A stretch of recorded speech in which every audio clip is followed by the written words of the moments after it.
Hello. I hope everyone is doing well. Hi Sten. Welcome to the stream. I hope you're doing well. Hi Dia. I'm adjusting my mic. It's a little bit annoying today. I don't know. I need a new I need a new what is this called? A mic boom stand thingy. I bought a cheap one off of Amazon like maybe I don't know, like 2 years ago or something.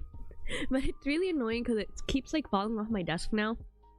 Because I think the clamp or something is like weird. Hi Blondie. Oh, okay, that's fine. I don't mind lurking at all. But yeah, I hope you're doing well. Okay, let me go ahead and switch to the thingy. Okay. Hi! Hi everyone. I hope you're doing well. Yeah, how has everyone's week gone so far? Let me actually just turn this down for a second. Let's see. Hello Chris and hello Silva. Why is my mouth not moving? Oh, okay, there we go. That was weird. You know what's so annoying is that every time I try to fix like whatever's going on with this model, it always breaks something else, and then I'm like, ah. But yeah, I hope everyone has had a good week. Honestly, yesterday I forgot it was like even Friday, so I think I've been anxious the whole time about the storm that's coming, and that's something I'll talk about in a second. But yeah, so I am mostly better, I think. I am congested though still, which is so annoying. It's been over 2 weeks now. Hi Sprite. Hope you're doing well. And so it's like I'm still I'm very phlegmy. I have to like clear my throat quite a bit. And my nose is still somewhat like runny, but I'm not sick. I still just have hi Krat, welcome to the stream. I hope you're doing well too. And so there's just, I don't know, I'm not sick, it's just weird. It's like I'm in this like state after being sick, and so yeah, anyway, I gotta figure out how to make sure my mouth moves every time like input comes in from my mic to my model. But yeah, the week's been okay. The kids and all that, they've been all right. Although it has been quite cold and stuff. Oh yeah, Dia, I hope your brothers are feeling better now. I'm trying to avoid the plague within the house. Other than that, it's been okay. That's good. Yeah, I know a lot of people last week were like saying that they were like sick and stuff too, so I hope everyone's better. Yeah, but it's been a mess. Oh my gosh, people. Okay, so let me actually go to this thingy. Ah, I'm covering myself. Okay, wait, I gotta move me. How do I move me again? Where am I? Wait, no, let me move me first, and then I move everything else. Okay. Let's see. Hi Manny, welcome to the stream. Okay, now I'm off screen. Okay, wait. Okay, Chris says need hot soup and tea diet. I mean, no, that's pretty. Hold on. Oh, is this on? I feel that something is amiss. Did I move something down? No. Yeah, okay. Yeah. Definitely something is going around. Like, I know the flu's been really bad recently, and so like a lot of kids are just so, oh my gosh, it's so bad because like kids will be like the snottiest little thing you've ever seen before in your life, and then they're gonna be like, can I have a hug? And then I don't want to be like, no, stop moving this. Okay, no, you're gross. Like, I don't want to be like that. Like, they, so it's like it's like I can't help but, like, you know, be like, okay. I mean, I wear a mask anyway, so it doesn't matter that much, but at the same time, it's really disgusting. Okay, there you go. That's better. So we're catching up today, and then we're gonna do some writing advice, mostly about, like, characters and stuff like that. Let's see. Oh, hi, Yona. Welcome to the stream. Thanks for popping in. I hope you've been doing well. And hello, Kane. I hope you're doing all right too. Sentient biohazards, you're braver than me. No, legit. Like, if you like if you like work with like little kids, like, I don't know, the specific kid I'm talking about is like 5.5 years old. He likes to tell me every time he sees me, but he every time he has snot all over his face, and his jacket is covered with snot, because he's just, you know, he doesn't want to use a tissue for some reason. We have a lot of tissues, you know, parents love donating tissues, and so it's like, there are tissues, kiddo, can you use them please? But no, they're gonna just wipe it on their sleeve because it's convenient, and then they're like, I want a hug. You gotta tell them no, don't don't let them get spoiled. Yeah.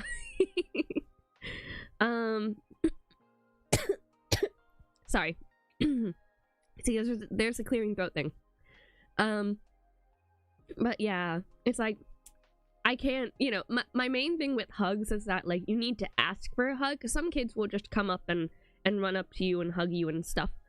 But, you know, my main thing is teaching them that they need to ask for hugs. I'll allow it. Again, you know, I'll make sure to wash my hands after. It's important you wash your hands, guys. Oh, thank you, Sprite, for becoming a member of Morena. Thank you. Wow, I really appreciate it. It's been a while since I've logged into Discords. What's the tea today? Mostly catching up today, and then I'm doing some what am I writing? It's literally on the screen. I don't know why I'm like that. And hello, Darkscroy. I'm doing okay. I'm better now. I was sick for like 2 weeks. So it was so annoying. And again, Sprite, thank you so much. I really appreciate it. Yeah, I set up the whole like member thing a while ago. Because I'm definitely moving off of Twitch. So if you were like subscribed to me on Twitch, like definitely like unsubscribe. What was that sound? What was that one? Okay, whatever. I don't know what that was. No washed hands equals no talk. Yeah, definitely. They really need to learn how to wash their hands. Like, they're really bad at it. Like, a lot of the times I'll catch them, because we have you know, like, bathrooms inside of the kindergarten classroom specifically. And so sometimes, like, so the rule is basically that it's kind of been changed now, because we have a sink inside the bathroom, but we also have a sink outside for general, like, hand washing and stuff like that. And there's also like a water fountain attached to it. And basically it's like, they have, if they're going to the bathroom, they have to go to the bathroom inside, then wash their hands outside, because a lot of the times they won't wash their hands. So you have to make sure that they wash their hands. They're really, yeah, they're something. So that's something that that is a rule now, because these kids just don't wash their hands. You really gotta remind them. And it's not even like the little kids, like, it's not only the little kids. Oh my god. Okay, first of all, some I will never trust an elementary water fountain. I mean, so we actually have like regular water fountains where, you know, you press the button on the side or the front or whatever, and then, you know, water comes out of a little spout. But we also have water filter, like the water filters that like spray downward, and you can put it into a water bottle, because we encourage the kids to bring reusable water bottles. Oh my gosh, when Stanley, does anybody remember like the Stanley trend? Because there were so many children with Stanleys, but the problem with them is that, like, and I mean, it was mostly like the fifth graders from what I remember, but like Stanleys spill. And so these kids, even if they are fifth graders, they are still very much so babies. They're like spilling their water all over the ground. but like some elementary school tea, though. It's okay, this one's a little crazy one. Okay, I hope no one is eating, right? Like, I mean, I hope no one's eating. Hold up. Make sure you stop eating now. Wait. Okay, so basically, every like couple of every quarter or so, we'll have a town hall basically to go over, you know, expectations of the students, what they should look like in the hallway, what they should be doing in the classroom, what they should, you know, be doing, like going into the bathrooms and stuff like that. And then, like, apparently, as the meeting was going on, and so it's split between like K to 3 and then 4 to 5, and so so K to 3 went first, right? And then during the K to 3 town hall, on the radio, right, one of the fifth grade teachers was like, admin, someone has vandalized the 4th and 5th grade boys' bathroom. And then and then they were like, what happened? And so then when they were explaining what was going on, they were like, well, there's toilet paper all over the bathroom, all over the stalls, and there is and there is human fluids on the wall. All right. So now all the 4th and the 5th graders have to do a sign out sheet to the bathroom so they can check the cameras, so they can kind of like, because they don't know who it was. So yeah, that's a thing. And so then the 4th and the 5th graders had to all write, 4th and 5th grade boys had to all write apology letters to the building service. Because why are you doing that at like at that age? What do you mean? Like even like the kindergartners wouldn't do that. Like that's crazy. But yeah, that's, you know, it's one of those things that happen. I remember one of my first years at work, someone had vandalized like there's like a bathroom kind of like between the first, third, and second grade, I think, and someone put like a wet floor sign into one of the toilets. So, you know, it happens. But yeah, let's see. Kane says, back in high school, we used to cough as a signal for exchanging answers in exams. I was actually worried if my classmates were just coughing or calling. Oh, interesting. Yeah, I think I don't know if the kids like intuitively cheat like that, or like, you know, not, I don't think in elementary school that's as common, like coughing to cheat. But yeah, the expensive tumblers, like the ones that like people were like fighting each other at, they were like fighting each other at like Target for like these water bottles, and now they're like a fad, you know, they just like went away. Like I don't even see any more Stanley tumblers anymore. Now it's just Owala tumblers. Is it a tumbler? No, just Owala water bottles. There's only Owala water bottles now. And so, but those are like really hard to clean, so I don't know why the parents do that anyway. Like a lot of the times these water bottles are so heavy for these kids to carry, and so it's just like I don't even understand why like they have like that, or like I don't know, when selling things to kids now, it's really strange because I've seen a lot of water bottles come with like fidget spinners or like poppets like attached to them for some reason. And it's like, is the I mean, then again, I would know. But it's like, is the attention span of children really that bad? It kind of is.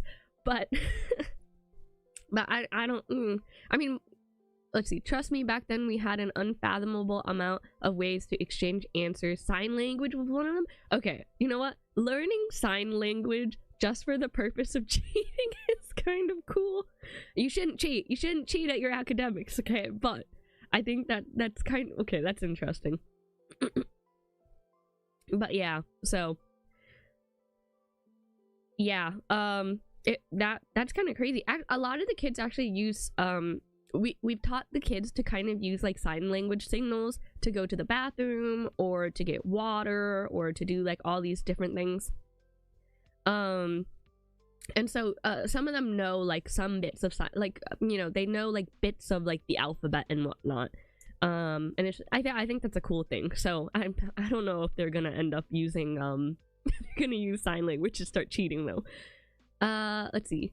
The school I interned at had a kid who left the bathroom, not the stall. Oh gosh, yeah. I mean, honestly, that's on par. That's pretty on par. I mean, you know.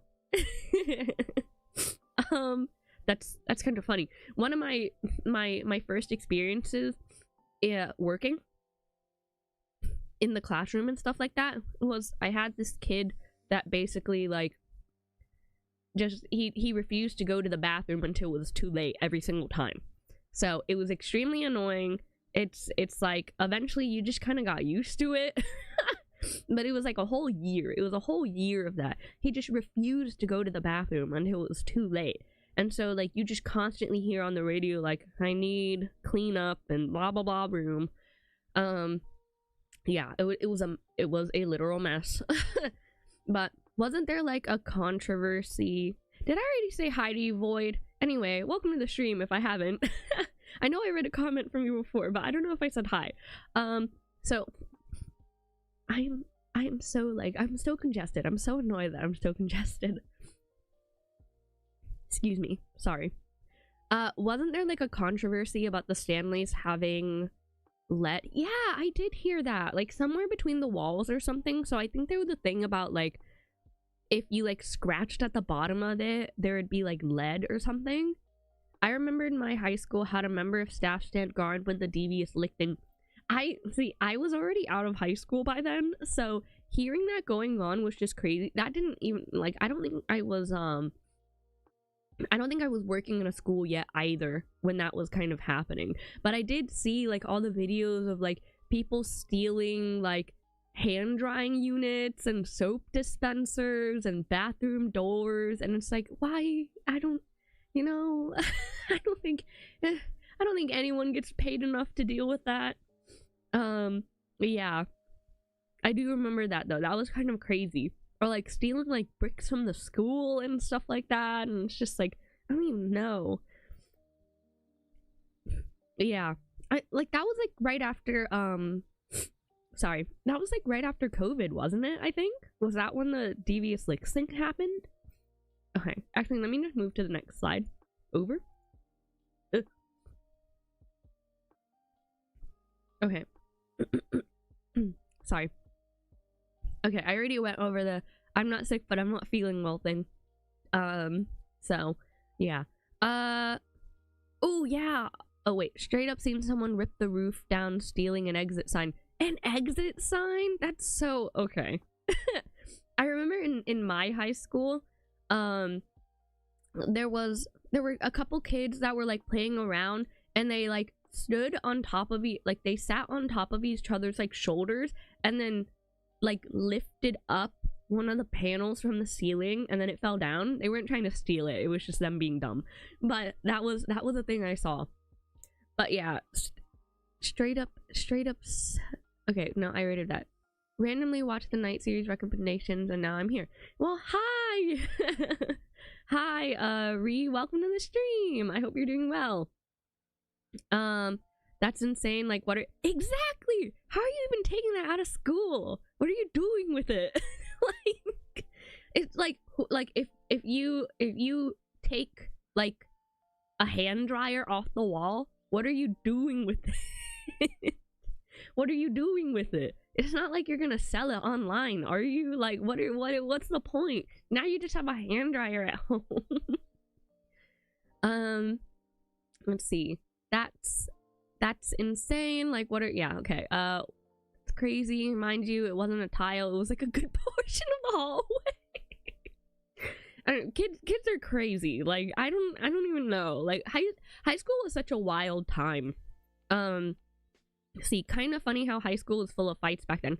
Middle school was full of fights for me. My high school actually didn't really have that many fights. I feel like during that time, it's not like we were like a tight-knit community, but it's kind of, I don't know. I think we were all pretty amicable with one another, and like typically I feel like any fights that happened would have happened like off school grounds, but in middle school there were fights constantly happening. Like, my friend got pushed down like some stairs, and I was just right, like I was walking with her, and then some girl randomly came up behind her and then pushed her down the stairs. They didn't push me down the stairs. I don't think I bothered anyone. Like, I was like a nobody. I was a theater kid. No one really knew me. I was like a nerdy little theater kid. Well, a couple people bothered me, but it wasn't like that. Like, people who like to fight other people, you know, didn't fight me. They didn't fight me. They were just bullies, but the bullying wasn't physical. Yeah, in my high school, I remember like one of like the funniest, I think, one of the funniest, I think, memories of like a fight. It wasn't a fight. They were having a rap battle. It's like during lunchtime, you were allowed to kind of roam everywhere that you wanted, and so basically they like all gathered up on like the 3rd floor or something like that. And then they were all just rap battling each other, but it was like a fun thing. It wasn't like a mean spirited like roasting one another or something for some reason. Well, it wasn't a serious roast, I guess is what I mean. They were roasting each other, but at least my high school it definitely was a crazy high school experience. You'd be surprised the market for them. Really, are people buying hand dryers? I saw a fight when my brother was a freshman and a teacher got flipped. I don't care. I mean, I don't work in a high school, so, but I would not get paid enough for that kind of thing, you know? I've been kicked by little kids, I've been punched by little kids, like, that's enough, you know? Like, when, like, walking in the hallway and a 4th grader accidentally hits me, it hurts. I cannot imagine, like, basically a full-grown adult, like a full-grown child, like hitting you. I should clarify, he was not in the fight. Okay. Yeah. Let's see. Actually, my high school actually fought to settle things. We don't gang up on one another. We found a secure place where no adult can intervene and just settled it one-on-one. Like a duel. Yeah, it's like a modern day duel. Every time I see like fights online, like you see a fight, it's always so weird. Like, it's always like really like awkward grappling sometimes. I don't know. It's funny because whenever you watch like a TV show or something, they're like duking it out. Like, they actually like know like choreography, but it's choreographed, so obviously. But it's like, it's funny how like fights in real life differ to like fights depicted in like high school scenes in like a show or something like that. My high school was pretty uneventful, but middle school was just pure bonkers. Like, some serious, yeah, middle school was crazy. I hated middle school. Middle school was probably like the worst time for me. Like, I think it was just awful. Middle school was just a terrible time. Like, I don't know what it was, but then when I got to high school, I think it was a lot better. High school was a lot nicer. I think I found myself and stuff like that, and I found like a good group of friends and whatnot. But like, yeah, I wasn't fighting anyone in high school. But although there was this thing where like people would think I was just constantly mad for some reason, because I guess my resting face is kind of like angry, and it's just like, no, I'm not mad, I'm just not thinking. I'm just sitting here, man, I'm not doing anything. No, I was not a mad person. I don't really get mad, I get sad, rather. I cry a lot. See, so dang, how how hard were the rows? Honestly, I don't know. I kind of just walked by for a little bit. I just remember it was such a big crowd that I was like, I don't know what's going on, I'm gonna walk away. But yeah, me behind Big Lots at 2:30. Yeah, I think most of the high school fights were off campus, they weren't on campus. Yeah, but you think it's some kind of cinematic fight, but it's just two guys flinging their— yeah, exactly, it's just people flinging their arms at each other. It's like they're flinging their arms at each other. I don't know, sometimes maybe there's kicks and stuff, but like otherwise it's just a mess, I guess. Let's see. Oh, hello Karai, welcome to the stream. I hope you're doing well. I hope you're doing good. How's your week been? Let's see. The only positive of middle school was meeting my partner. Oh, really? You met her in middle school? That's so cute. Oh my goodness. Yeah. So past that, it was the worst years of my life. Yeah. I think for a lot of people, middle school is like tough. I mean, like you can like see that like in the 5th graders, like they're very like, ooh, let me not hover over my end broadcast button. Like a lot of people, you know, obviously that's like a transition time. You're like growing up, you feel older, but you're not actually older at all. You're still very much so a child, but like you're changing so much, and like people start to form like cliques and everything like that. And so it wasn't great. Like someone made fun of me because I liked Pokemon, and it was just like they insulted like my mom because I liked Pokemon. And it was just like, why? And I was very sensitive, so I got very sad about it and upset because I was like, why are you insulting my mom?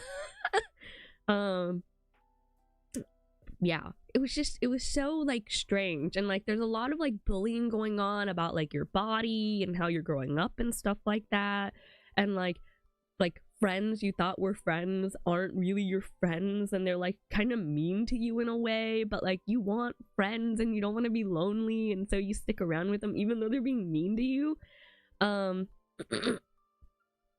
Like I remember like me and my girl group of friends, basically like I had a lot of friends here and there, and like I had one friend that would like that was like really mean to me for some reason, but like I wanted to be her friend, so I kept being her friend even though she kept saying mean things about me. And then like me and my other group of like girlfriends in like theater or whatever, they were like, I remember we had like a big fight, and then all together, like not fighting each other, like arguing and yelling and calling each other mean words, and then eventually like it all kind of broke down and we started saying sorry to each other and crying.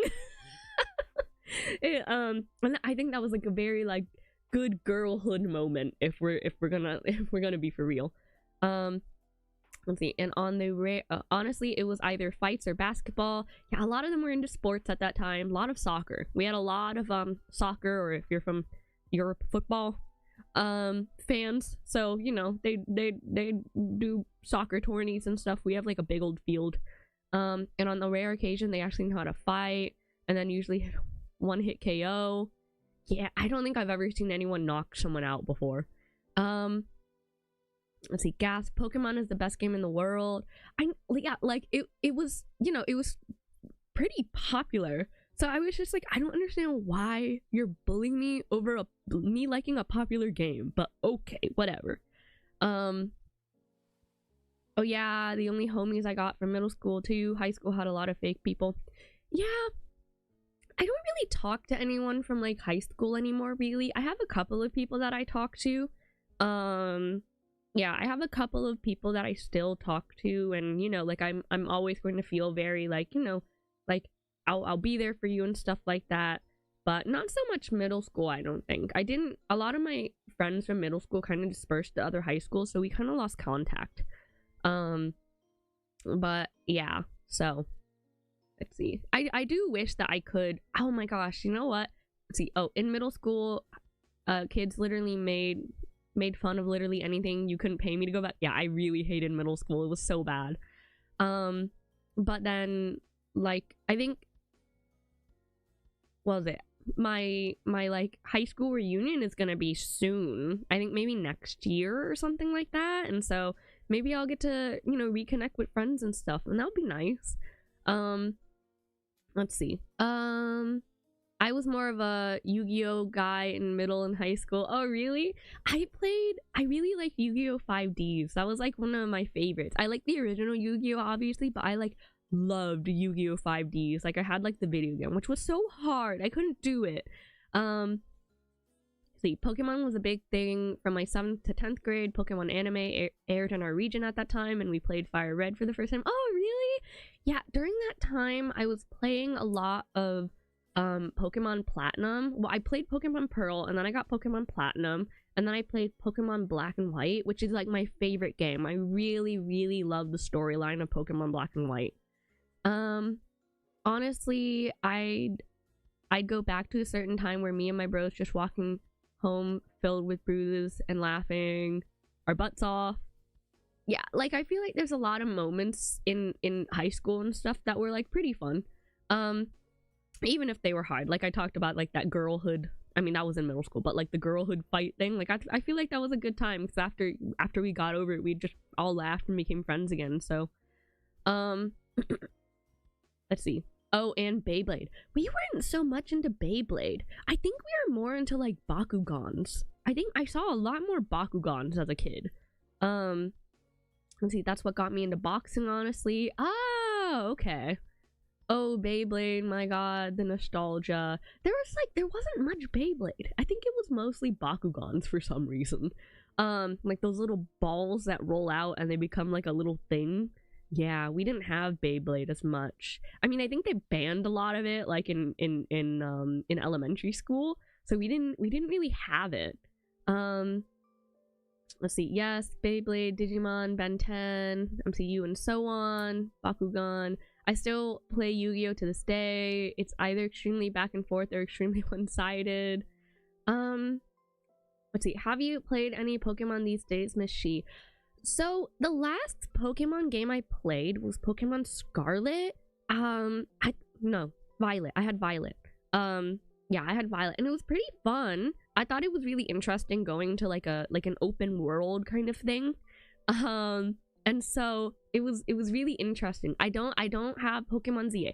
The kids are so there's a lot of 4th graders that I interact with, and there's this one 4th grader that constantly tells me about what two 4th graders. One is a boy and one is a girl, and they both constantly like tell me about like what they're doing in Pokemon, what they've caught, where they are, what their level is, what zone they got, like, and so I'm learning, you know, like everything about like Pokemon ZA in detail from them. I really wish they would do more spin-offs of Pokemon, because one of my favorite things growing up, like one of my favorite parts of Pokemon growing up was the spin-off games. Like some of my favorite games are Pokemon Mystery Dungeon, Explorers of Time, and then Pokemon Ranger Guardian Signs. Like those two were like some of my favorite games growing up, like apart from the main series. Like they're just so fun, and I wish they would do them again, because this, I don't know, the storyline is so good, the gameplay is so different, and it's just I really loved like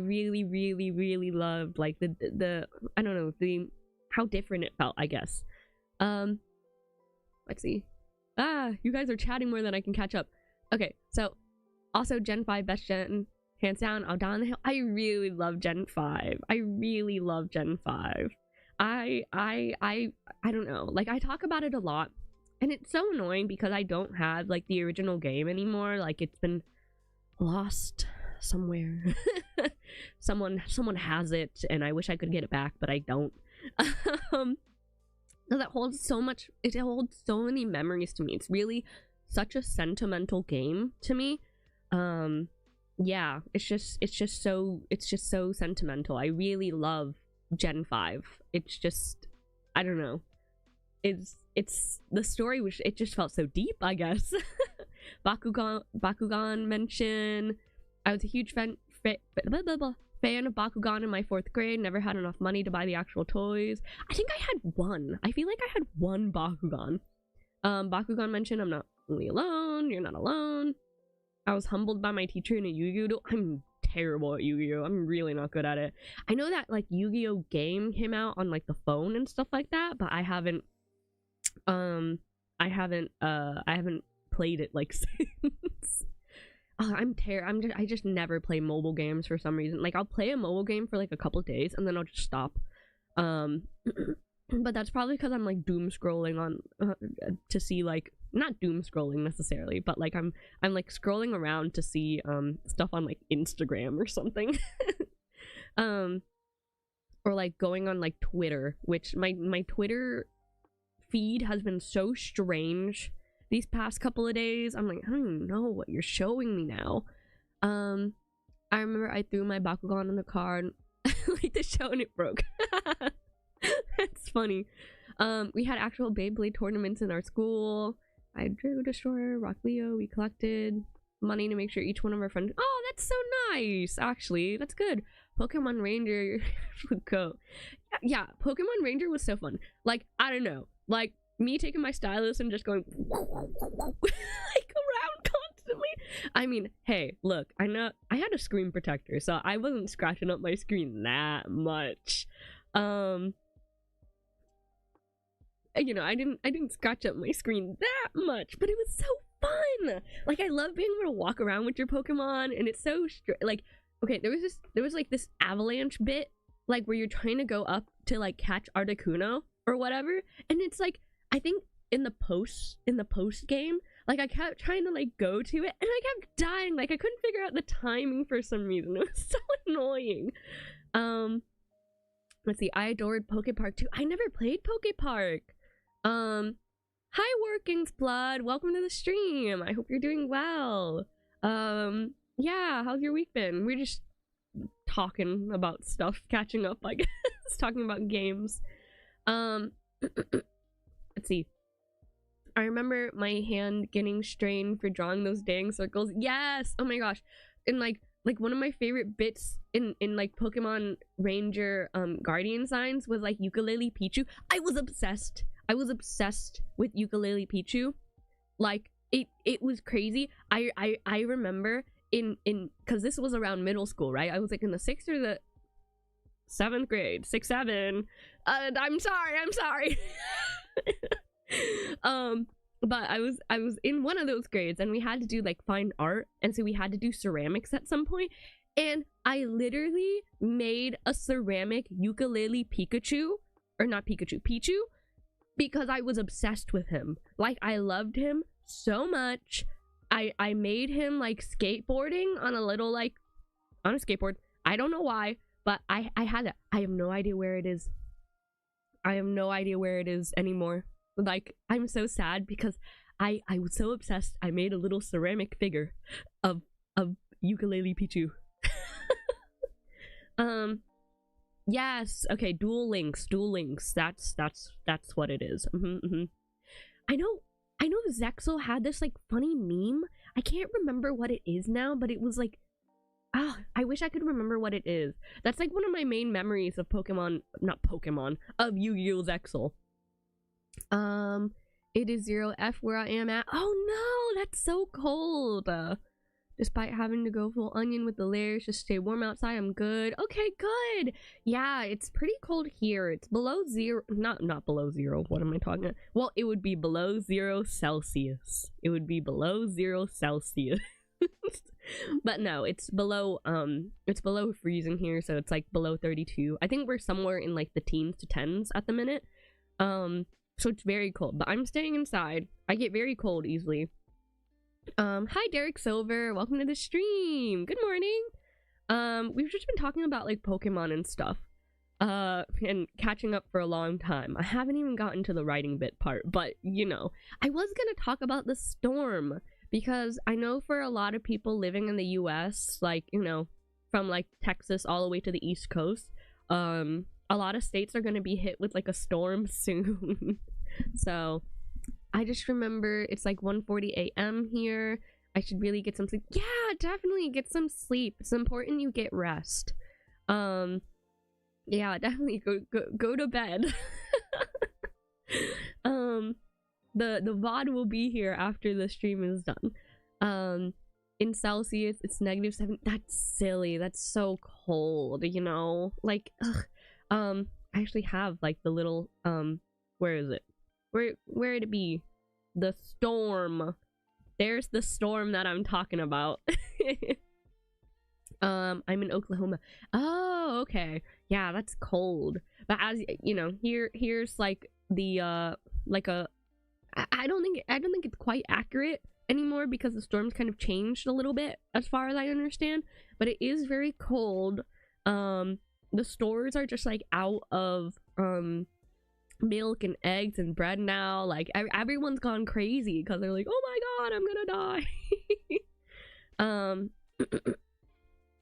But yeah, it's I mean, you know, be careful out there. Make sure like you don't have to travel, and you know, like, because the roads are gonna be pretty bad as far as I understand, because of the ice and stuff like that. Like the ice is gonna be bad. I know there's gonna be a lot of sleet and stuff, so make sure to protect yourself. Oh my gosh, I told one of the kids like, oh, you know, stay safe like during the blizzard and stuff. I don't know if it's a blizzard, but stay safe during the storm and stuff. And he said, I'm gonna go break my nose. And I was like, okay, well, don't do that, but yeah, so be careful during the storm, guys. Be careful during the storm. I want everyone to stay safe. Yeah, and make sure that like when you do end up like shoveling snow, if you have snow, you know, take breaks and stuff, because you can like exhaust yourself very easily.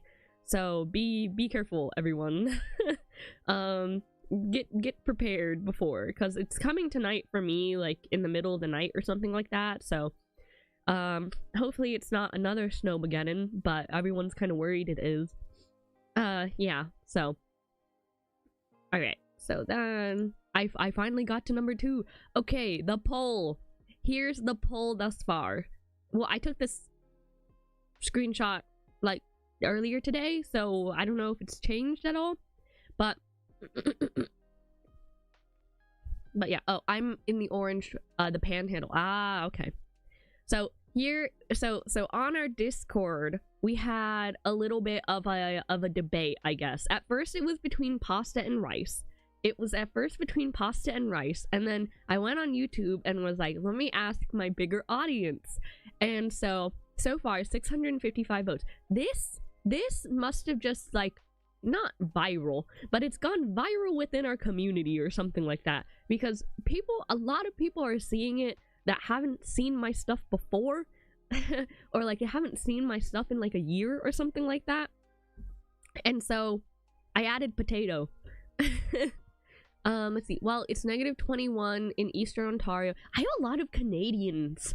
There's a lot of Canadian viewers, surprisingly. Like I think of the more active people, like that actively like chat or like are in the Discord, are Canadians, which I think is so interesting. But that's pretty cold. That's pretty cold. There is a typhoon near Australia, so it's been very windy. 40 kmh. 25. Oh, 25 is rough. Okay, yeah, it was pretty windy last night, but definitely nothing near that. Oh my goodness. Yeah, I hope you're staying safe too, Sen. Don't get blown away. Let's see. Walking in a winter wonderland. I don't think I'll be taking a walk. I'm gonna be inside. What's the poll about? Basically, the poll was just like a little thing, like whether you prefer pasta, rice, or potato, right? And so there was an argument about the versatility of each, I think. And so for like pasta, I think, you know, some people are, I saw a comment that was kind of like, you know, pasta is what pasta is, you know, it's a good like carrier of like sauce and stuff like that. And then like, you know, rice, I think I chose rice, but like I know rice and potato almost tied. To be honest, I thought potato was gonna have a bigger margin. Like I'm surprised that it's so small. Like I think potato is really good. I think I would choose, like if rice wasn't there, then I'd choose potato over pasta, because like I love mashed potatoes. Mashed potatoes are one of my favorite things in the world. It's so good. yeah, whenever I get the chance, I will eat mashed potatoes. It's just like there was always like a box of like mashed potato like flakes or whatever ready to go. and I would eat it all the time. Let's see. Oh, hello, Kizuhara. Canadians, what is a kilometer? But yeah, it's chilly right now. Oh, that's so cold, you know? Like, I can't imagine what it's like in Canada.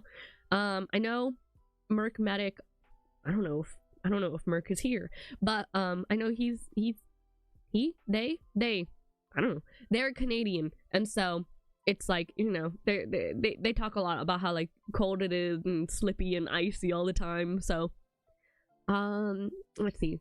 Storms here Tuesday. We have to get stormed out every month to the point where you got used to it. Treating floods like oversized pools. Potato will forever be the best. Oh, hi Ada. Wait, does this factor in grinding them down to flour and making breads and cakes? Yes. Yes.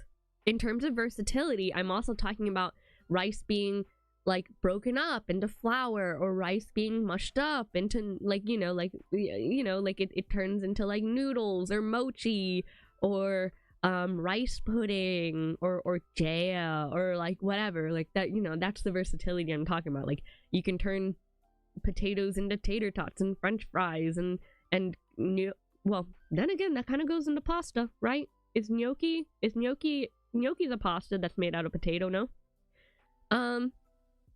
Let's see. Rice is more versatile in my opinion. I would say that rice is more versatile than pasta. Like, I think it's a lot. Oh my gosh, you know what? Because Dallas, I don't know if Dallas is here, but Dallas said something about macaroni pudding, and I was like, what is that?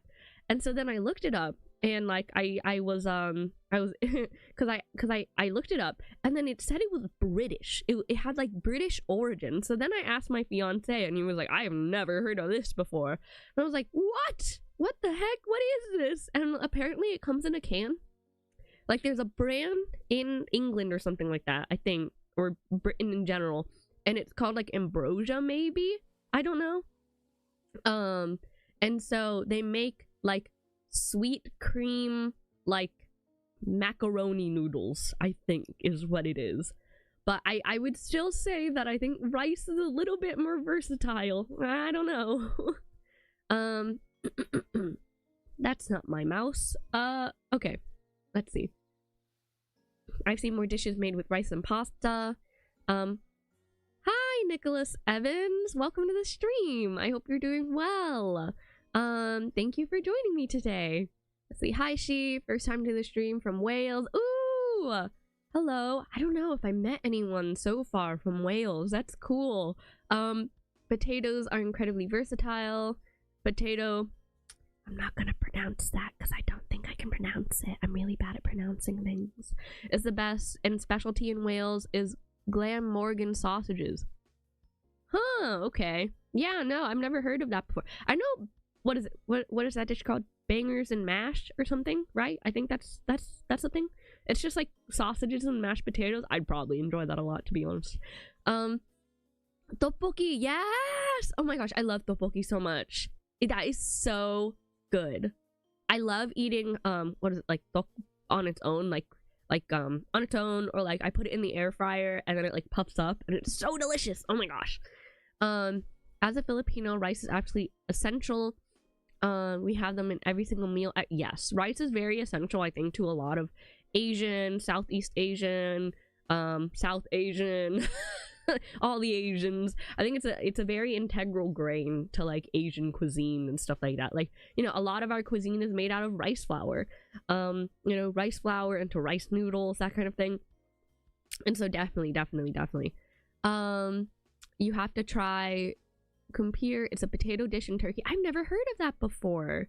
Yeah, I'll look that up. I'll see. See, that's rough. We get seasonal and tropical storms. Pretty predictable. Now I'm hungry at 1:49. I'm sorry. Kane, you should go to sleep.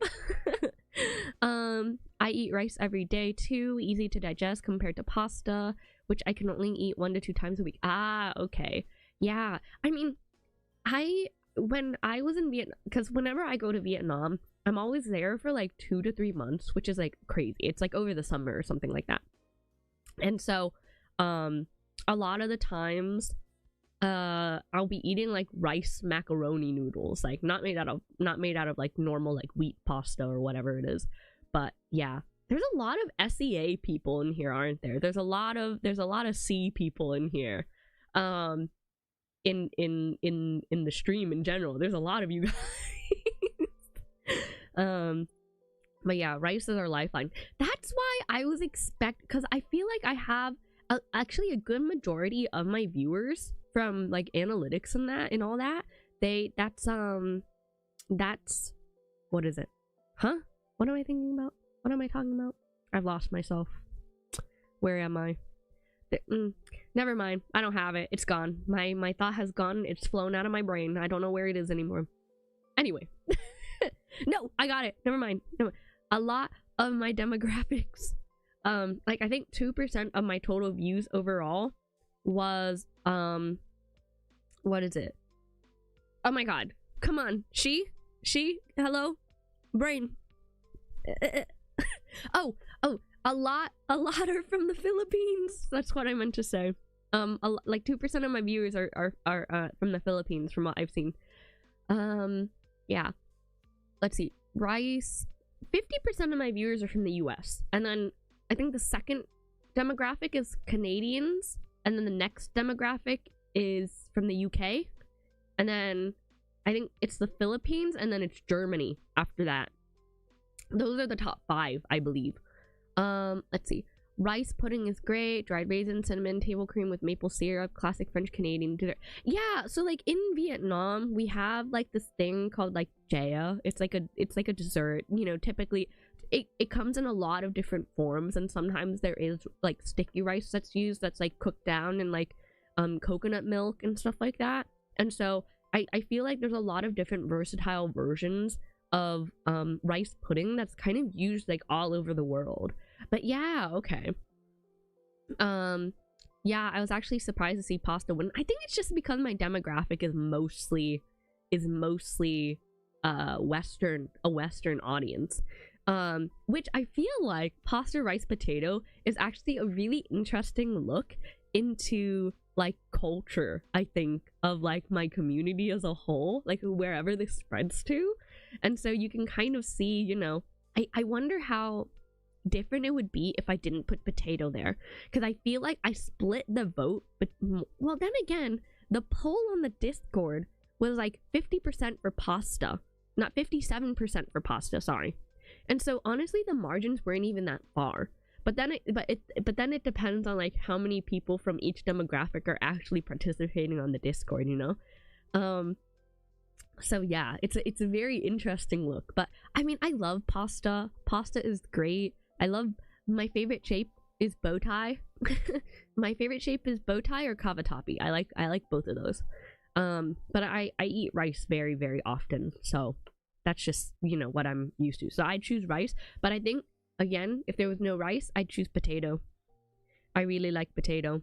I gotta head off to bed. Training tomorrow. See you guys later. Have fun in the stream. Thank you. I hope you sleep well. If that was there, actually, I don't know. That comment just disappeared. Anyway, if you are going to sleep, I hope you sleep well. Good luck with your training. Bye bye. Okay. Yeah. So I've been yapping this whole time, man. Okay. So poll. Wait, no. What am I doing? Poll. Okay. So I've gone over the poll. I also had a new short. I'm gonna be uploading a short, I think, again later tonight at like 3 a.m. So maybe you'll see that. It's another like learning about Morena thing that actually did really well. So thank you for everyone that like watched that short. Like I'm very happy about it, because I didn't, you know, I tried editing, and you know, editing is very hard, and at least, you know, I wasn't used to doing like subtitles or anything like that, so it was really difficult for me, and things weren't being timed well, and my computer was lagging, and it was just so annoying to do it. But I'm really glad that like people responded to it very positively, so thank you. I'm gonna be uploading those like again. If you decide to upload shorts, I know some people have I've seen on Twitter that like some people struggle like with their shorts like flopping and stuff, and so far I've had an okay time, but my best time is uploading it really randomly late at night, and I think it catches viewers that are either doom scrolling or in like Asia. So yeah, maybe try 3 a.m. posts, I don't know. Potato, rice, pasta being the staple of many regions. Yeah, we're all working together, it's all good food. Yeah, so, and then 5, I'm starting to work on content again. I kind of took a break because I just wasn't feeling very well, and I'm still not like 100% yet, but I'm getting there. And you know, obviously getting sick really impacts you know, when my content comes out, because if I'm like super nasally, the recording isn't as great, and I don't want to like do like subpar content and stuff like that. So I'm starting to work on content again and like getting into it, because it was just such a struggle. Like I felt so bad for so many days, and so I'm gonna be getting back into it. So like, sorry for delays and stuff like that. It's just, I'm hoping I do not get sick again. It's, you know, if the storm closes school for a while, hopefully I will get a couple of, like, you know, a good amount of rest, and all this like grossness will go away. The shorts are great for my fried brain. More please. Yeah, I'm gonna be doing shorts more. I think it's been good, because you know, some people might not want to go onto the lore page or go into the Discord and stuff, and so I think this is another avenue, or like watching a whole VOD. So I think this is like a good avenue for people to kind of, I guess, understand my world a little bit more. It's not necessary, but I think it's a fun thing to kind of like draw yourself more into the world, and you know, be more interested in what's going on and stuff like that. So yeah, anyway, I'm actually gonna move on to the main content, and I'm only gonna talk about it for like maybe 30 minutes or so, I guess, perhaps. Sorry. Okay, so today I was actually going to talk about what is it? What am I talking about? Writing. I was going to talk about writing today, like some writing tips here and there, if like anybody's like starting to write and stuff, because this year one of my goals is to continue writing like the novel I was trying to work on, I guess, that takes place during the 10 years war in Morena, and so that's what I'm gonna be working on mostly. Okay, so let me actually go to my thing. Okay, so disclaimers: I am not an expert, okay? Like, I think I have been writing for a very long time, but you know, you're always learning. I'm always learning myself, and I'm getting feedback and stuff, and I'm always trying to improve the work I'm doing, and these are just kind of like my methods or my different perspectives and stuff like that. And it's like, it's okay if you're like writing stuff like world building and whatnot, or like writing an actual like novel or story or something like that, and it's okay that it's not gonna be perfect, because no one is perfect. Like, when you're writing stuff, it's not always gonna be 5 stars, and you're not gonna please everyone. And I think that's like an important thing to think about, is that when you're writing, right, and obviously there's like a balance to strike between like knowing you're writing something that like your audience won't really like, but you do kind of have to stick to your vision sometimes, and don't let like a third party like influence you too much. Okay, so there are my disclaimers. Okay, so we're gonna start with like a premise, right? So you kind of have to start with something, like so here's like the basic like rundown. It's not like super like specific or anything yet, but basically in my story, right, the next heir to the throne is like sent away, and then she's betrayed by the people that she loves, and she thought she really knew and understood, and so she wants revenge on those same people that betrayed her, and they also happen to be trafficking Vorso and Storia to make medicine. Why did that just fall down? Sorry, something just fell down from my chat. Huh? Okay, Something just fell down from my desk. And I don't even know how that happened. Nothing was even moving. Okay. I hope there's not a ghost in my room. That's not nice. Anyway. So that's like the general premise of it. And again, it takes kind of, this is like kind of set up for like the war, or the 10 years war that's like mentioned very briefly in the world.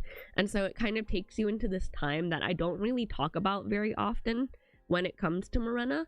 And so I thought this would be a good kind of like starting point, I suppose. Okay, so I'm mostly a character first kind of I'm a character first writer, and so I don't really do world first. Like, there is the world, there is the conflict that's going on, and that affects the characters, and so that's kind of how I'm writing it mostly. But if you are doing world first, like you have like this really cool idea for this world, like, you know, I don't know, let's say you have like a cool sci-fi world where like the main resource is potatoes. I guess the main resource is potatoes. And so, you know, you need to make and obviously if you're writing like a story or something like that, you need to make like the story or a character based upon this conflict. Like, okay, so its main resource is potatoes. Maybe there's like a famine and you have a character that's kind of like, actually, you know what? The main resource is potatoes, and then there's like a faction of people who are growing rice. Maybe you can create like a character based upon this conflict. Maybe they're on the rice side and they're like kind of doing an uprising or something like that. Or maybe you're on the potato side trying to, like, you know, keep your world potato centric. Like, I hope that makes sense. Yeah, so okay, and so now I'll talk about like actually like writing characters, like what to think about. Oh my gosh, I'm getting so congested. Sorry, give me 1 second, guys. Okay, wait, be right back. Talk amongst yourselves, kiddos. Okay.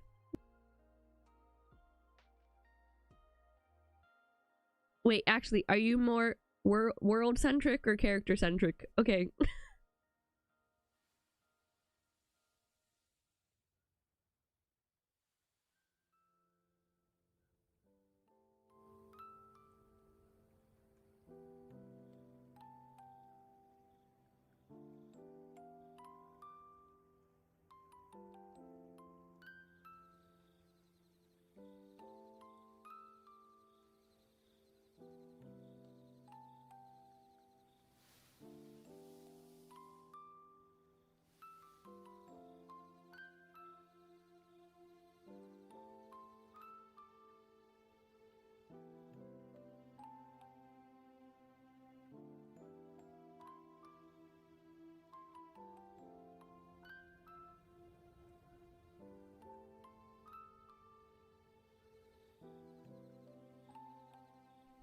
Okay.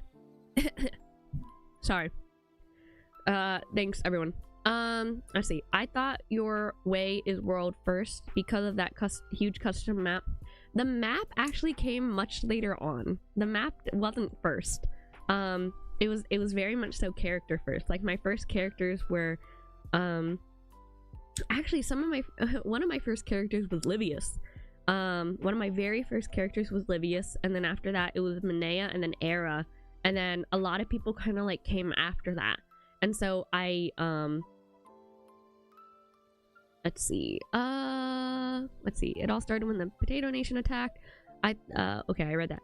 Hello Richard, welcome to the stream. I hope you're doing well. Okay, let's see. As a character first writer, how do you account for and prevent inconsistencies with referencing the world when compared with your other characters? Okay, that's an interesting question.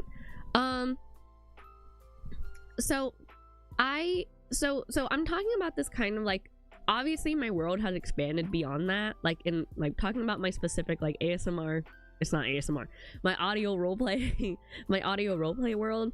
And it does kind of take a lot to make sure. I mean, I think there are inconsistencies. There sometimes just will be, because when you're writing like character upon character, it's like, you know, it's gonna be difficult. But when I think when you're talking about like when you're writing like a novel or something, right, in this case, I think a very important thing is that, you know, other characters aren't there, and I think you can understand this from my audio roleplay anyway, is that, like, you know, each of these characters have their own story. They are a person in the world. It's not just like characters, you know, only being a foil to one another just for the purpose of being a foil. And I'll talk about that in point F, the rival. But it's not necessarily a rival, but basically it's very important that when you're writing these characters and stuff like that, like, you know, if you have, I guess, like, for example, Era and Seiya, right? You first hear about Seiya in the Rude Princess series. You know, she talks about how Despina is very cruel and that her daughter kind of like follows her and stuff, and that Era kind of feels bad for Seiya because she knows that, you know, Seiya's kind of being forced into it in some kind of way, and that she doesn't want to do that. And so Seiya is her own character by herself, and I think being able to create like a character that is like fully fleshed out, with like all the details of like an actual character, right? So, but yeah, inconsistencies happen all the time. I don't think it's like a very, you know, there's a lot, like, especially if your world is like constantly expanding. Like, I know a lot of people that do world building. Their world building has like gone on for like 10 years. Like, what was it, like Yona's fiance, right? He's been writing his like story for like 10 years or so, and so it's very like difficult. Let's see, I have so much to learn. Yeah, one inconsistency that was brought up recently was Manea's hair color, but it didn't affect the story at all. Yeah, it doesn't really matter, right? Like, some things are just, I think a lot of the times also, sometimes people look a little bit too deeply in when they're writing and into like certain like aspects and things, but sometimes in fantasy things just are like, they don't have to make perfect sense, because what you're doing is comparing your world to the reality that you live in, and the world that you've created is not the same. You know, even though there is some like fundamental understanding from our reality that is in this fantasy world, sometimes things just are. Like, you don't need like a really like specific explanation for things, and so if there's inconsistencies, it happens. Let's see, I have a world in there where the main character and then the side ones, but the side ones also have like family, friends, and enemy characters, side by side characters. But I struggled to write it down, and I've had this story since I was 10. Okay. So while I'm explaining like the writing character, oh, I'm back because something mythical happened. I caught a mouse with a fork. With a fork? How? What? Okay, bye. Explain that next time, Kane. What the heck? Okay, so I think, you know, starting with the main character, right? They are the central force of your story, and I think a very important thing is that the world isn't necessarily like, you know, moving them along or stringing them along or whatever. Like, things don't happen in the story just because, I guess. Like, this character needs to make like actionable, like there needs to be reasons why this character is doing something in order for a story to like move. I hope he didn't eat its sprite. That's no.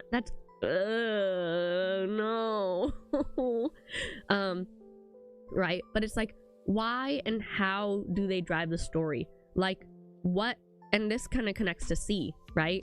And it's like, what exactly do they want? Like, one of the most important things when you're writing about a character, like any character, include, you know, the main character and even the side characters, is that you need to understand what they want, right? And how does character context like influence that? So, for example, in my story, right? And oh my god, the sunlight is like shining in my eyes. I'm gonna go blind. Okay. Let's see. my biggest issue for writing is naming everything. Oh, okay. So like, what do you mean by naming everything? Like naming characters or naming certain things, like items, or like what? Like did he impale the rat, or what did you do exactly? Kane, I cannot believe you came into chat and just said that and then just left. I really hope he didn't twirl the tail like spaghetti. That's so nasty. Ew. Okay. So like, for example, the way you're describing it is how my college drama teacher taught about character, intent, and interactions. Yeah, like a lot of a lot of things, like the reason why this character is doing something, right? Like it's a want, right? There's something that they want, and so every action that they do, everything that they say, everything that they feel, how they react, right, how it reflects in them, is because of what they want. And so I don't know, we can say, we can talk about like I don't know. So my character, right, my main character is named Elise, and she's like, she was the crown princess of Pencos until it was stolen away from her, right? But basically like her mother and father died, and so she was like very alone. She got sent off away to another dukedom to live with her like fiance's family, and she was still alone. She had no one, and so a lot of what she wants is to be loved. She wants to be loved. She wants to be back home where she belongs in Speya. Like she wants to be home, and she wants to be loved, and that's like her want, right? Because I think a lot of the times also when people do write characters, they think about the traits, like, oh, Elise is kind, she is clever, she is prideful, right? But it's like the character needs to have these traits because of the want, right? Like, why do they act this way? How did the context kind of like change them, right? So in for me, right, Elise, her mother and father died both very young, and so she was alone. And so one of the driving factors of the story is that she really wants to be loved and to have friends and stuff, and when she manages to make those friends and connections, she deeply loves them. They are her new family. And so when people that she loves and cares for get hurt, right, and that's affecting her want, right, her want to be loved, and the people that love her are being taken away from her, she wants revenge. She wants to take care of them, right, the way they took care of her. She, like, everything she does is because of that. Like her father gave her a lot of love. He made her proud of who she was, that she was going to be the next heir. And then when that's taken away from her, her father is taken away from her, when her birthright is taken away from her, right, everything that she's kind of like learned, like she should be proud of who she is, her father believed in her, and when it's all taken away, right, she's kind of like left a husk. And yet that little bit of pride is still there because that's what she grew up with, and she wants that. And so, all wrapped into the revenge that she wants to, inflict, right? It's because of the want. Characters and locations. Ah, okay. Yeah. I mean, sometimes for me, when I do character names, sometimes I do like look at what their story is or what their family like lineage is and stuff like that, and it will all be like in a similar like vein of stuff. So like, for example, when I did Despina's family, not Despina's family, sorry, Despina is actually a good example, is because Despina is kind of named, Despina is named after like a deity or like a moon, more so, and that kind of, it's not because she's an I think Despina, one of those is like literally like evil woman or something like that, I don't know, but it's not because of that. I think it's more surface level when you're looking at that, right? And there's actually like a deeper layer to it, because in her past she was kind of like in the trio of like, she was in a trio, but she was like the least liked one, like the moon is, or whatever. Yeah, I forget the actual explanation. Or yeah, or like, you know, I'll look at like certain celestial bodies and stuff, and I'll kind of like take parts of it, or I'll take it's I think it's a good idea a lot of the times that if you have like a character and you feel like it you know, there's like a certain feeling that they give to you, that you maybe look up that feeling, like look into the etymology of it. And I think that helps a lot when it comes to character naming. And also for like location wise, sometimes again it can be inspired by a certain place, and you can look deeper into the etymology of that, because sometimes it doesn't have to be like directly attached to it, right? It can be like a completely like unique thing. And so like, you know, like Pencos is specifically stemming from like 5 because there were 5 firstborns, and then it expanded beyond 5 firstborns, and so that's kind of how it would go for me when I was doing it. On the new lore page, whenever it comes out, I will have like a little bit about like the etymology of like some of the locations, and so Pencos is like named that, named after the 5 firstborns, so pen for pen, like as in penta. But yeah, sometimes you gotta dig a little deep for it. And so another good thing to think about is also the morality of your character. You know, like how, I guess, you know, where their like morals lie and stuff like that. And I think one of the things too is that it's okay if your character isn't likable because of what they've done.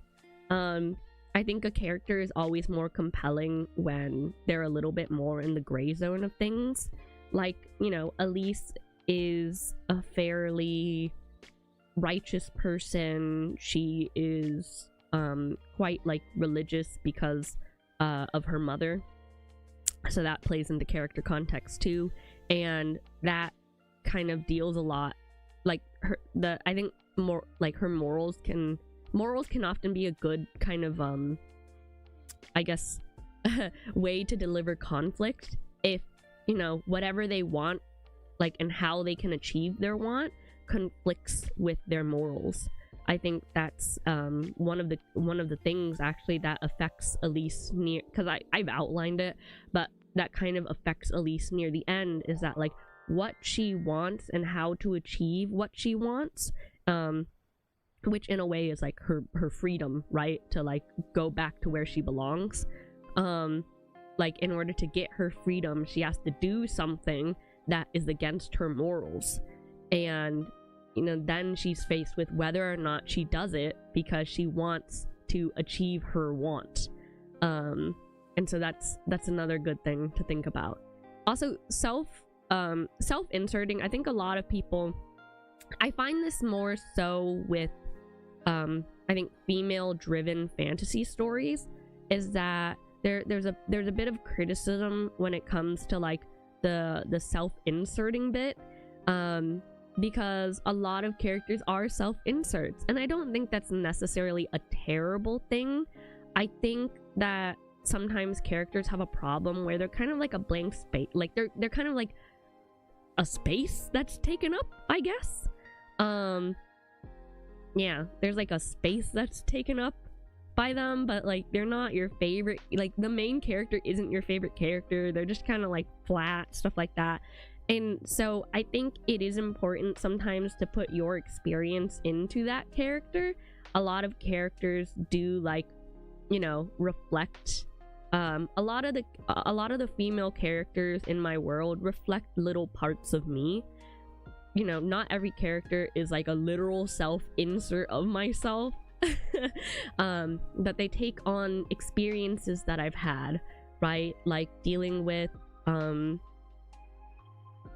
I guess abuse and like bad actors and stuff like that, or, you know, taking, I guess, feelings I've had about certain situations. And so a lot of that kind of plays into my characters, and so I can more accurately kind of like write like about those certain situations, although applied to a fantasy story. Yeah, like anything you write, anything you create is a reflection of yourself and everything that you have learned and experienced and been through. So, I mean, I think one thing which is really important also, you know, you are a reflection of everything that has come before you. You know, in ways you are a reflection of your parents or your environment. And your environment obviously has a history, and because I know yesterday, this is a funny one, but some what is it, Yona's Yona's fiance came in, and then he randomly added me, and he was like, why are you so short? And this is more so, you know, to deal with everything is that like, you know, my and you can kind of look at this almost like, you know, the want or the character motivation. This is like a real life example, but you know, my mother growing up, she had to go through like famine and stuff like that, and so a lot of that, you know, and I think a lot of people who are, you know, children of like the Vietnamese diaspora, basically, we all have like a very common like thing growing up where like your parents, because they've grown up in such this in such like in like a war-torn country full of like famine and stuff, is that they really like push you to be better.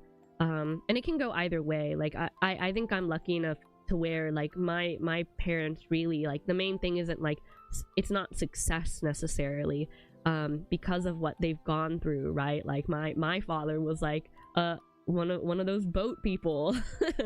Like he had to live at like a refugee camp for months and months, and you know, he saw a lot of like people dying around him and stuff like that. And so, you know, he is shaped by that experience, and how they raised me is shaped by their experience. And so how I've grown up is also shaped by their experience. And so yeah, that's kind of how it is. You know, they've you know, taught me to really, I guess, be grateful for the food and the life I have, and to also make sure that I am chill. Like, you know, I try to, you know, when bad situations happen, I have to kind of just be like, it is what it is. Like, I can't be getting angry at people, and you know, also in a way that's also influenced by like how I was raised, like religiously and stuff like that. And it's all like, when you think, like, maybe when you're thinking about a character anyway, it's interesting to think about yourself in the context of your parents, in the context of your grandparents, in the context of the history that's going on at the time. So it's a good way, like, if you do some introspection, I think it's a good study of how you should make a character. So let's see. Oh, hello Dallas, welcome. If self-insert character is compelling, well written, then it's fine, but if self-insert for self-insert, then that's when I don't like it. How many alter egos do you have? Through self-insert, you can create many characters that are so diverse. Yeah, I mean, pretty much all my characters are a little bit of a reflection of me. Yeah, like, I think, you know, Princess Era is very much a reflection of how, like, sheltered I was growing up, because my parents, I'm, you know, like, I'm like their only child, and so they're like very, and I, you know, I twisted it into like a negative thing, but in some ways being sheltered is negative. But I was a very sheltered child. I wasn't really allowed to go out. I didn't really have many friends. Like, I never had any play dates. I never like went after school to anybody's like house and stuff like that. And so that's kind of a twist on my experience being sheltered and stuff like that. Yeah, so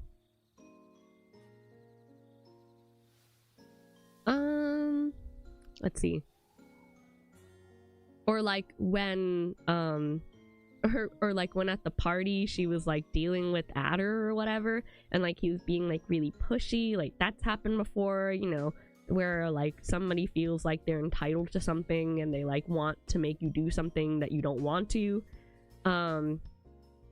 Or like Seiya too. I think her experience is it's not the same. It's definitely not the same as, you know, I didn't self-insert myself into Seiya completely. Like there's little bits of her that are there.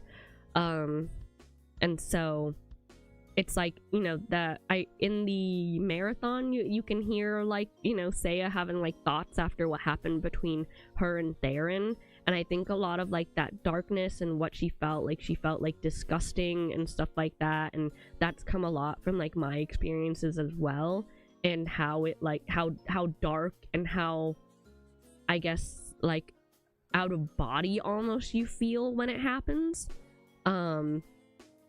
So yeah, just looking from my family to my friends, almost all the new gen are taller and stronger than their parents, even at young age, just because of good nutrition. It's kind of the same when it comes to my granddad, but it's not just that. He also taught me to savor the little things while you have them, because you won't have them forever. He taught me how to love, laugh, all sorts of things. Yeah, so okay, so for F, right, when I was talking about the rival, and this comes with like writing other characters, is that when you are writing other characters, and this is in the next slide too, is that they need to be like fully fleshed out. They are also in the world. They're not just there for your character to interact with, right? They need to be their own people as well. And so rivals can be like, when you're playing Pokemon, you always have a rival, right? You always have a rival. Sometimes it's two. They have different personalities, and you know, even if they're not like written super well, right, it's like they are there to be a foil to your character. You know, they are there to, you know, have you progress, I suppose. But they also want to progress in their own way, right? Like they have their own motivations and goals, and they kind of align with yours. And sometimes it can be a character that challenges them. Like, for example, Elise, right? She has like two, I guess, love interests, and they are both foils for her. They both kind of a lot of like the themes or like the symbolism and stuff that happens throughout like the story is very much so like so she wears a veil, and so a veil to me is very, very like feminine, and it kind of is there's something about it where you can see through it slightly but not quite, and so you can see kind of who she is as a person but not exactly. And the veil in my stories is, you know, symbolism for a lot of like the duties that she's been taught to upheld, and yet, you know, all this stuff is like being taken away from her, even though she continues to hold on and to continue to wear this like veil that she's been told to wear and stuff like that. But at the same time, it's like she doesn't hate all those things. You know, she doesn't hate all of the things that come with being a woman necessarily, right? And so one of the characters kind of, you know, sees her with and without the veil, and he can see like these two parts of her, and he like challenges her, and that kind of goes back to like that conflict thing, right, where it's about the want and the conflicting of the wants that she has.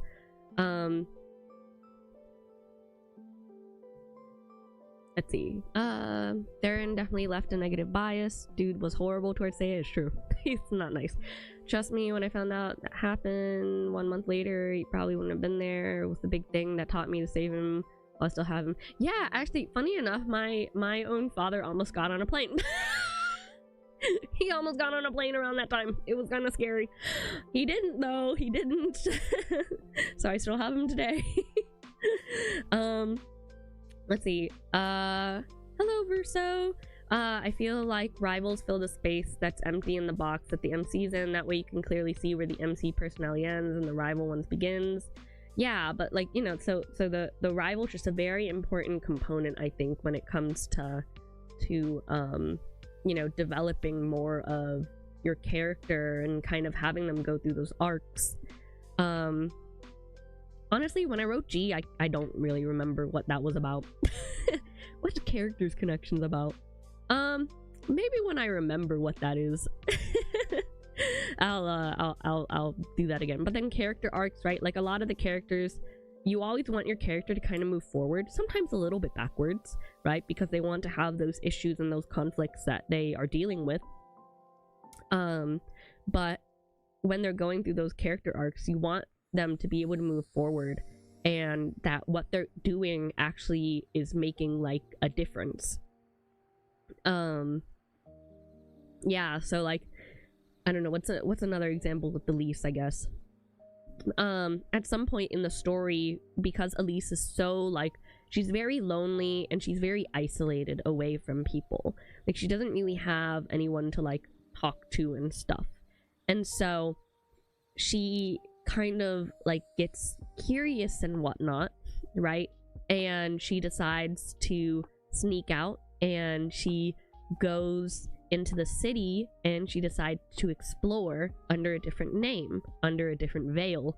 And so nobody knows who she is, right? Like they have no idea who she is, they don't know what she looks like, she's going by a different name, but she's exploring this city, and she's making new connections and friends and stuff like that.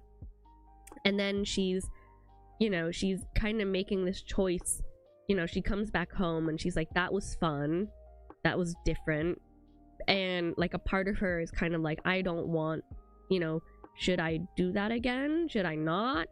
And then she ends up making the choice of like sneaking out, you know, often. And so that kind of, it transitions her from being this like lonely, isolated girl into someone who's slowly becoming a little bit more worldly, a little bit more confident, even though she kind of like goes, like whenever she returns back home, she reverts back into Elise. So she goes, so in the city, her name, I don't know, her name is like Eden or whatever, that's what she goes by.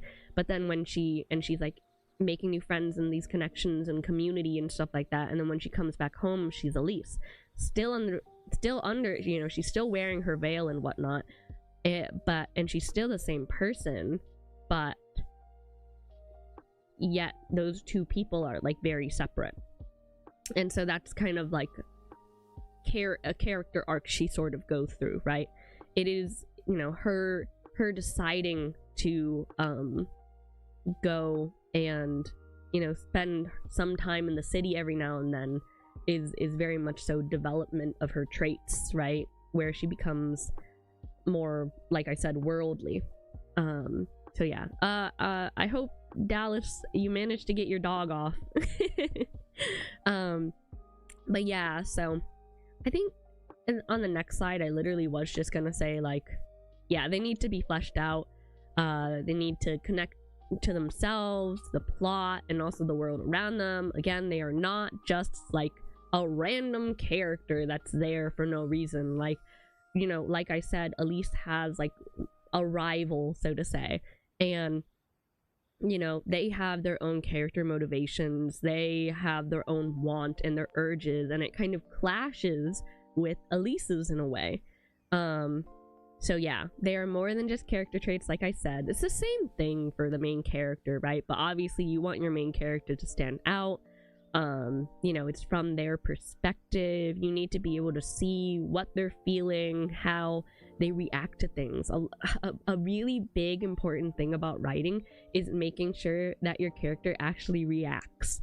But yeah, anyway though, I am over my time, and it is Minecraft Saturday time. So yeah, but I feel like this was a really good stream, guys. Thank you so much for hanging out with me today, and I hope that everyone stays safe, especially if you're going to be dealing with the storm.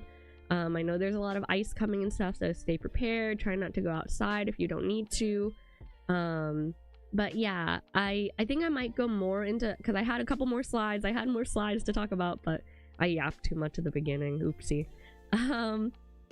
So yeah, thank you very, very much for hanging out with me and learning and talking about Pokemon and stuff. That was fun. Thank you for everyone. So yeah, so make sure you stay warm, stay healthy, wash your hands, stay cozy. Signing off, Shiaides. And also, yes, that is how I pronounce my name. I learned that from the short that nobody knows how to pronounce my name. Okay, bye. Signing off, Shiaides.